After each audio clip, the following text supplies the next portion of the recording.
You're listening to the Mississippi Outdoors Podcast. I'm your host, Matt Wyatt. Got a question for you. What's the difference between a weed and a wildflower? And how could you have them in your yard without getting a letter from your HOA? Well, we're going to learn that and more, all those answers today with the Gestalt Gardener, Mr. Felder Rushing, on the show. Mississippi Outdoors is sponsored by Entergy Mississippi. Entergy is building a stronger and cleaner grid to power a brighter future and protect our great outdoors for generations to come. You're listening to the Mississippi Outdoors Podcast. I'm your host, Matt Wyatt. Today, gardening with the gardener, Felder Rushing. Welcome to the show. Thank you, Matt. I'm not much of a gardener. I'm a garden expert. But if you've ever seen my yard, really? You know it's more than knowing. You gotta do it. You gotta walk the walk, not just talk the talk. Okay, but part of that is because you help other people with theirs, maybe more than you're working on your own. Is that the way that works? Yeah. Well, plus, I'm like anybody else. I like to have nice things. I like to have things that are pretty, things that smell good. Cut flowers. I like wildflower. I like stuff you can eat. But I'm lazy, and it's hot, and it's dry, and you got stink bugs and stuff. So yeah. I'm like anybody else. I don't have a southern living type lawn. That's fine. Me neither, for that matter. Yeah. So when Chip told me you were coming, I got excited because I know you as the Gestalt Gardener. Yep. From MPB. How long have you been doing that? I started with the Mississippi Public Broadcasting 22 years ago. Okay. But I was I've been doing live radio gardening program live since 1983. Wow. And newspaper and all that kind of stuff. But I was with Extension Service. I'm the retired state extension garden guy. And so my job was get information out. But sort of like what you do, it's not the information. You got to interpret it in the ways that what resonates with people. If I tell people they got to water the grass once a week, I think I'm an idiot. But if you never water it, you're going to have a bunch of weeds. So I have to sort of, interpret the science into real life stuff. That's what I do. Sure. How'd you take me back to getting into it? You're from Mississippi originally. Born and raised. My folks been here since the 1700s. And when I was a kid, I resented having to mow grass. And I don't have good hand-eye coordination. You do a lot of sports. I've never been able to catch balls and throw them accurately. And as a kid, I thought there was something wrong with me. And it's just, I don't have that talent. So instead of faking it, I just hung around with all the ladies in their gardens and I learned about flowers and stuff, which is a whole lot better job. I don't have to worry about my knees going out. That's right. Yeah. So I started out at the working with a great grandmother who's a horticulturist and garden club grandmothers and worked at garden centers and all like that. And it just turned into, it's either this or get a real job. Yeah. Well, and you mentioned, so your family's been here since the 1700s, which goes back before this was even a state. Yeah, 1773. A bunch of folks moved down from people listening from Adams County around Natchez. They know about the Jersey settlers. But we settled the Delta, went up the Delta in a little steamboat with a steam-powered sawmill to cut the channel and then build the churches and courthouses and stuff like that back in the 1840s. So been here a long time. Long time. Well, and I started to get some interest, promoted as you related to Mel Gibson, but not actually Mel Gibson, just the character that he... Yeah, he portrayed a thing in a movie called The Patriot. He portrayed a guy named Peter Felder, is my namesake. And it's just, We've got a bunch of scoundrels in my family too. If you're named Felder or Rushing from South Mississippi, we're cousins. We're cousins. How about that? So, and then the path, you mentioned as a kid you got interested in it, but when did the light bulb really come on and that it actually began a career path for you? Well, I really enjoyed it. I literally helped divide daylilies and daffodils when I was 10 and picking fig preserves and stuff. And my great-grandmother had an old pecan tree in her yard that was half dead and full of squirrels and stuff and made the sweetest little pecans. And they weren't the kind of pecans you get at the store. They're those little hard native ones, and they're so oily and sweet and flavorful, and nobody was selling them. So I started asking questions. I started growing muscadine vines from cuttings and blueberries and things just because, again, gardening was something I could do.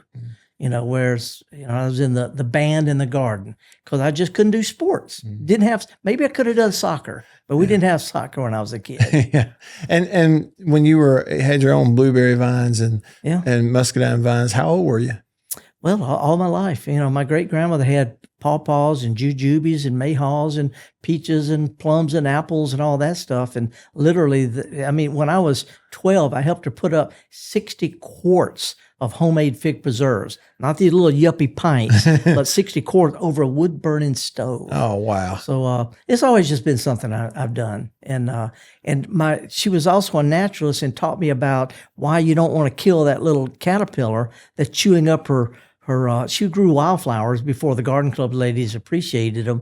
And but she said that little caterpillar turns into this butterfly, which pollinates that squash.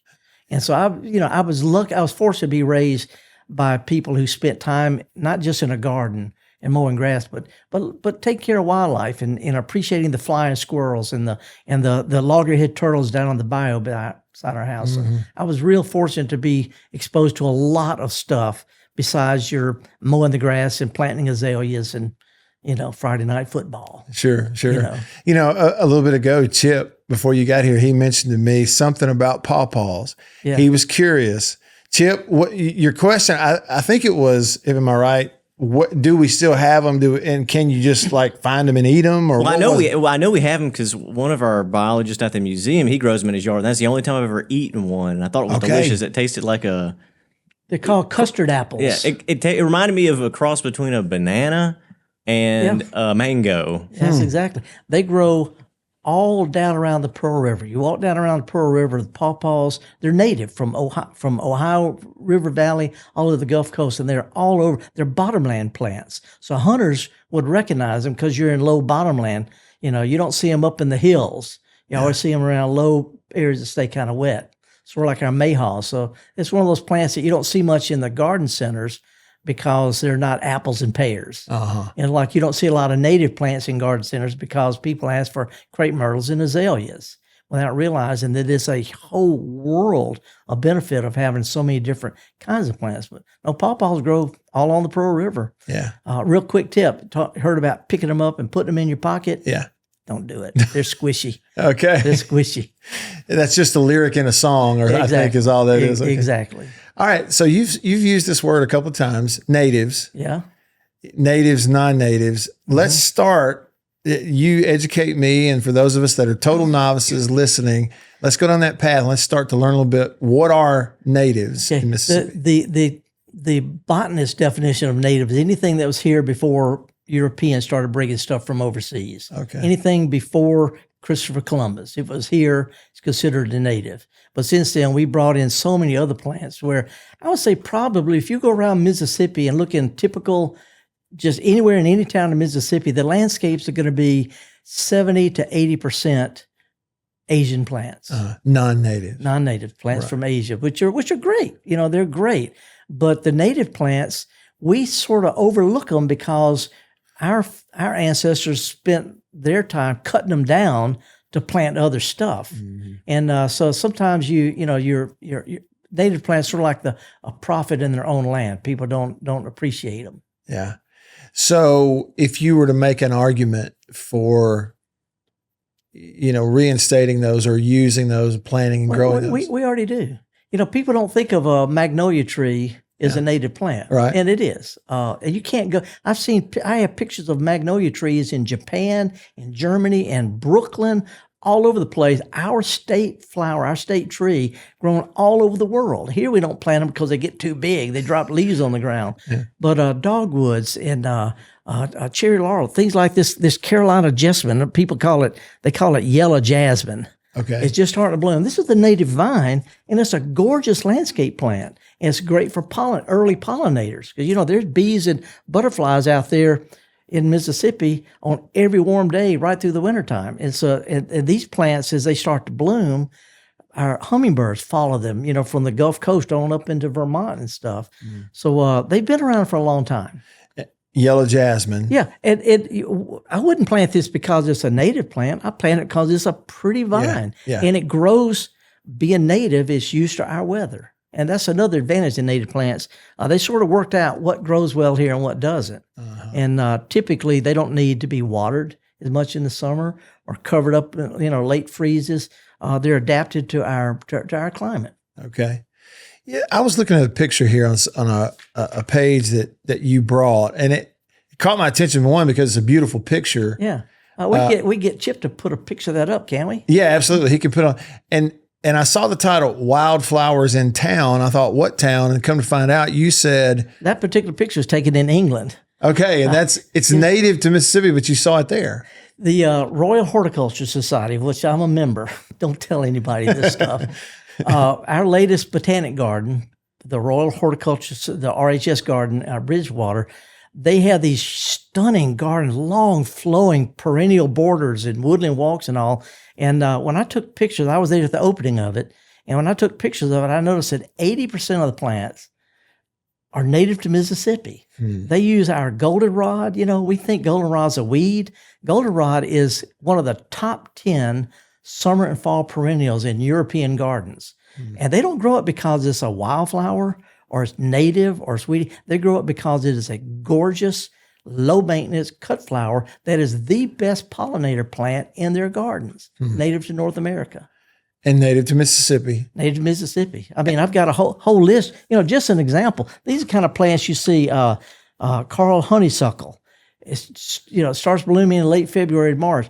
It grows in sun or shade. It's not invasive like the Japanese honeysuckle. And hummingbirds literally follow it from the Gulf Coast as it blooms all the way up into New England. And it's gorgeous. And it's a great landscape plant. Narrow-leaf sunflower, Louisiana iris, native to here. Phlox, black-eyed Susans, Stokes aster. These are the kind of plants that are gorgeous landscape plants. They're not wildflowers. They're cultivated native plants. Big difference. I heard somebody, and it was a total different context, but the quote that it stands alone was, everybody wants what they don't have. Yeah. Oh, yeah. And so I'm listening to you talk, over there, they've got all our native plants in their garden. That's right. And we've got a bunch of their native plants in our garden. At some point, we decided we want what we don't have. Yeah, exactly. Well, the advantages of native plants, they are adapted to our climate, usually our soils, although we have wetland plants and plants that do better in the hills and in the delta and that kind of thing. But also they support a lot of our native wildlife. And, if suburbia, when you have wall-to-wall grass and a little mustache of greenery hugging the foundation, there's not much food for wildlife. And so, as we it's sort of like deer, they're not in our yards, we're in their place, and the wildlife, the pollinators, the things that birds feed on that keep all the stuff that we like going have a real subtle dependency on plants that they grew up with, that they evolved with. Well, and this is another, word you've used, the pollination and pollinators. Yeah. That's a big part of the purpose. It is. Of course, it's sort of an esoteric thing to most city folks, but you can't have squash without bees. You can't have blueberries without bees. And our native bees, honeybees are not native here. They're not from here. Matter of fact, this is a weird thing to say, but when this comes into bloom, the first brood of honeybees that feeds on these dies. Is that right? It's poisonous to honeybees. Okay. And they recover, but beekeepers say they want to get rid of that because it's bad for their bees. Anyway, don't want to get into all that. Our native bees, the ones that do most pollinating, 20 times more than honeybees do, are those little bees you see that little black bee, sweat bee looking things. Yeah. These big carpenter bees that dig holes in your arbor? Yeah. Those are native pollinators. Okay. They make their living pollinating plants. And there's a smaller and smaller and smaller, and all of them live in holes drilled in old wood. Okay. We're not going to have them if everybody cuts down all their trees, or if you don't have a dead tree someplace or some old wood piled up. We're not going to have our native pollinators. There go our blueberries. Mm-hmm. And so many other plants that need pollination. I think about that. I was, there was a thing here in Mississippi I ran into and learned about this past year, the Keep Mississippi Beautiful initiative. But like at Ridgeland, they had the wildflower field up there at the intersection of the highway and the road. And when I went and looked at that time of year, I couldn't remember exactly the time, but that was the thing that amazed me as I looked across there were the number of innumerable bees and insects that were, using those flowers. I really need to mention this. A lot of people have this idea they could have a wildflower meadow, and that one in Ridgeland is beautiful, but it's not natural here in Mississippi. Okay. What's natural here are woodlands. And if you walk away from your lawn, it's going to get kind of weedy. You need to mow it a time or two to keep it, because you're kind of keep it at that succession. If you don't do a lot of stuff to take care of it, you get these little, people call them weeds, but they're wildflowers. And they're bees and the butterflies. They're in the clover and the dandelions and all like that. They're loaded with pollinators that got nothing else to eat this time of year. And then if you walk away from that, it starts getting into goldenrod and taller stuff. But if you don't mow that at least once a year, it starts growing up into trees and stuff. See, so they have to mow that every year, which makes them not wild anymore. It's cultivated, a field full of cultivated native plants. And they also have zinnias and cosmos, which are not native. So they mix it all up. So trying to keep wildflowers, it's sort of like along the Natchez Trace. They'll mow one side one year and then mow the other side the next year. So they have wildflowers and a lawn that move back and forth, but it keeps the trees at bay. So you have to take care of wildflowers or else they turn into woodland. And the wildflower as a pollinator, is it a trend? Is it becoming a little more trendy to have those for that reason? Well, it's not just for that reason. It's convenient to say I'm letting these grow for the pollinators. The truth is, we're just tired of spraying stuff.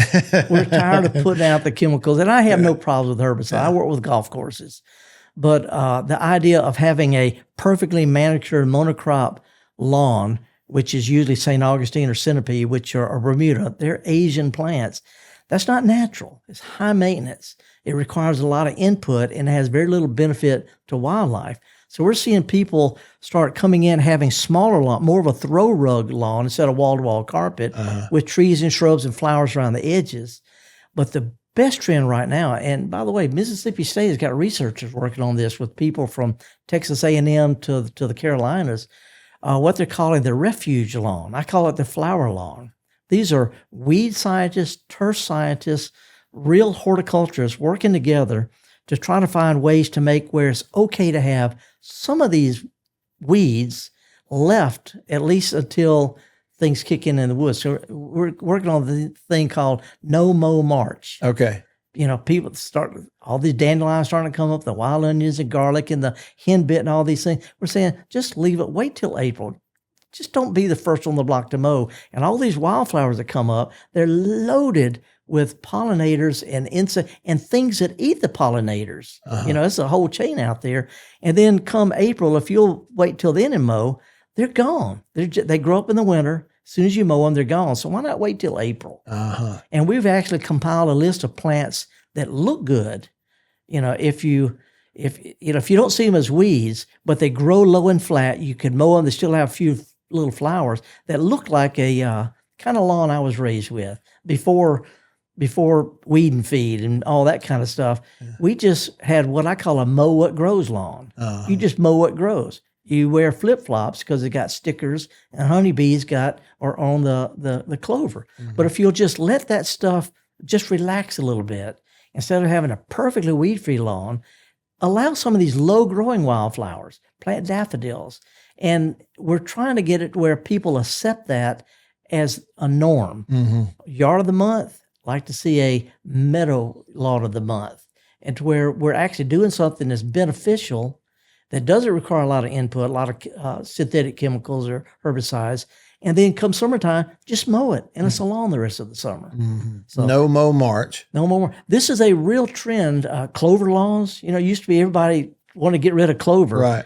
Well, people aren't spending as much money on the landscape maintenance. In my neighborhood in Fondren and Jackson, there's two big churches across the street from each other. One has a perfectly manicured lawn, and in the wintertime, it's a beautiful little kind of a taupe, kind of a brown color. Right across the street is another big church, and they got clovers and henbit and things, and they got butterflies all over the place. I'm thinking, who's being the better steward here? During that time of year, for sure. Yeah. And I've taken pictures of it in the wintertime, in the spring, and you take a picture of the same lawn in June and July and August, it just looks like grass. So you can have that. And we're just trying to make it where if you do that, you don't get a letter from the HOA. Yeah, right. You mentioned a little bit ago, I guess it's what we would call carpenter bees, the big ones that are drilling a hole in your fascia, you know, if it's got, especially if it's rotted, they drill a hole in it. And it made me think of this. Okay. Another that I looked at a minute ago, something you wrote, and it's about, well, it's titled Snag a Wildlife Condo. Yeah. You know, it's about dead wood. Yeah. Since I live in England part of the year, I do a lot of work over there. I do a lot of lecturing. I work with the horticulture people and all that, because there's not much going on here. Besides that, I've been here in the summertime. I'm out of here. But in England, they have a lot of these gardens. They've been gardening a long time, and they have manicured lawns, but they're little small throw rugs. And they have lots of other stuff out there, but nobody over there picks up bags of leaves on the curb. They don't have a system for doing it. They don't have the equipment. They don't have a place to take it.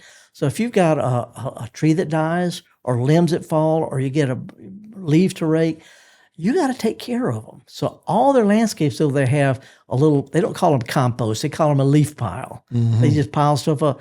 They take fallen limbs and they connect tree trunks with them.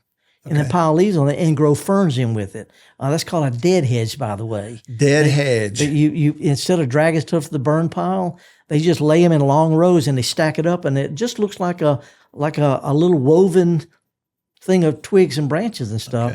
And as it decomposes, it plants stuff. But if a tree dies, unless it's going to be a problem to a structure or where your car is, they leave it. And they have woodpecker holes. They've got bees. They've got pollinators. They've got beetles.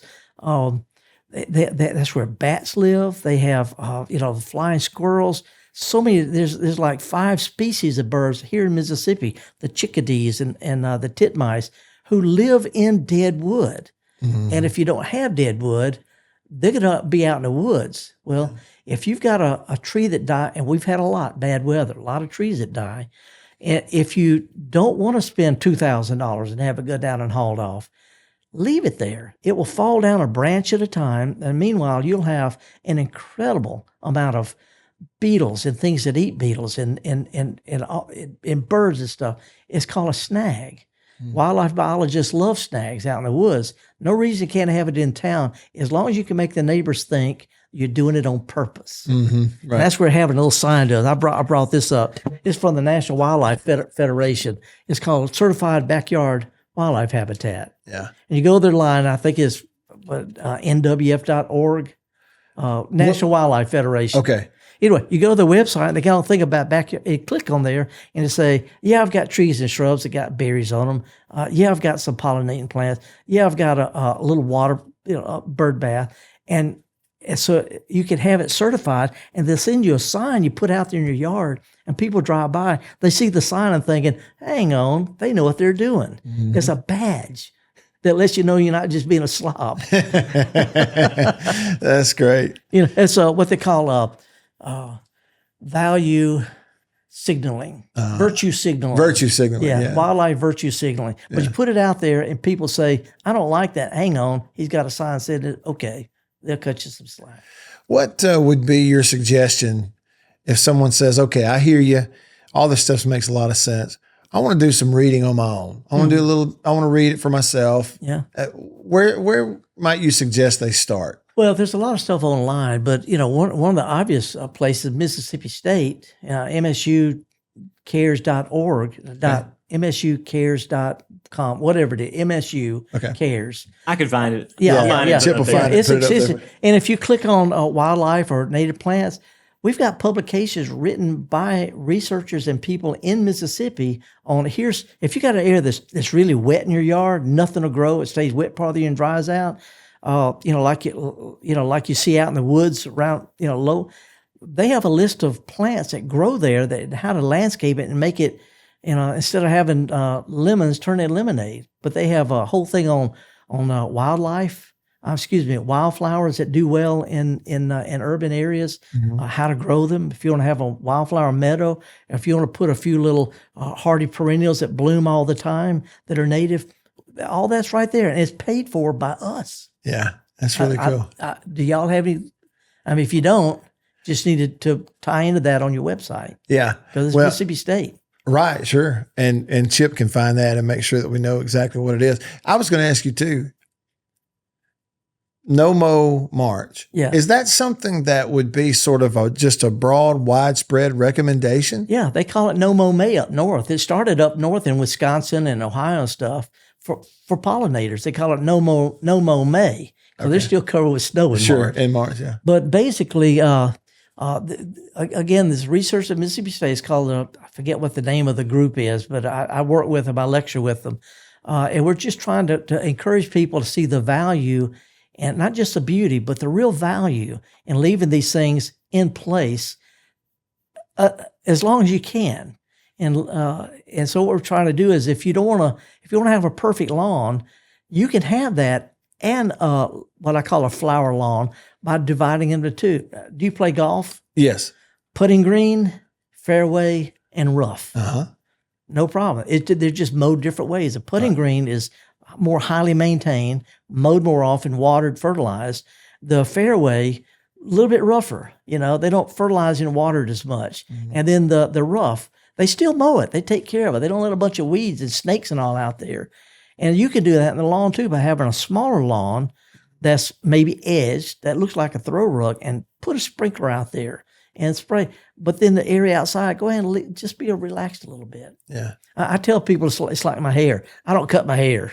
I sat on an aircraft carrier during Vietnam to earn the right to look like Benjamin Franklin. But I know what to do. See, this is my putting green, this is my fairway, and that's my rough. Okay. And you can do that with the lawn too. It doesn't have to be all the same. Yeah. Which is what we've been taught since the cheap gas engines came out after World War II. People get, little. Oh yeah, yeah. Synthetic fertilizers, weed and feed stuff. Mm-hmm. That's been in my lifetime, and it made people feel like if you didn't have a perfect lawn and perfectly pruned azaleas, there's something wrong with you. And we're starting to relax now.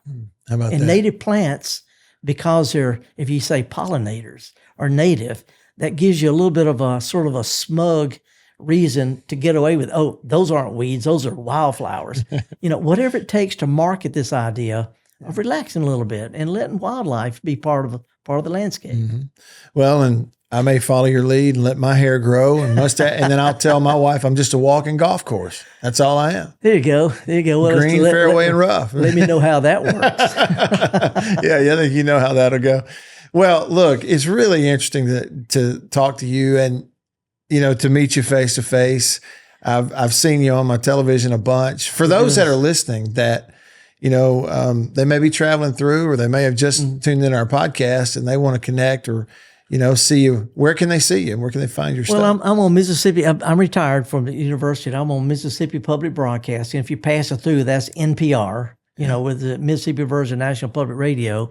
And we've got a podcast. You can go anytime to MPB, or go to YouTube and just put in MPB or something like. And it's a call-in program. But I also have a lot of publications that I put out. So people email me. I can send them this thing about how to get away with wildflowers in town, how to have a meadow lawn and still get away with it. Little tricks of the trade. Yeah.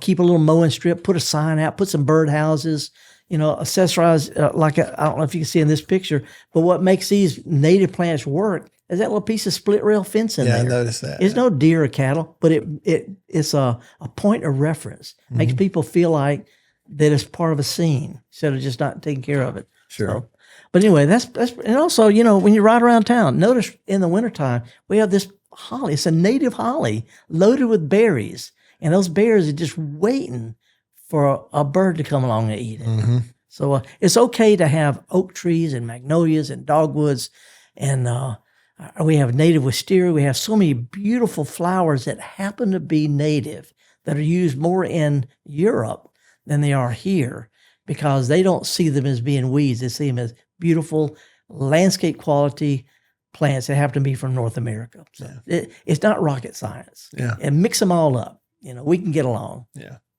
Mr. Rushing, thank you for being here with us. This is a real treat. My pleasure. He is Felder Rushing, the Gestalt Gardener, here with us on the Mississippi Outdoors Podcast. Appreciate you listening, and we'll see you outdoors.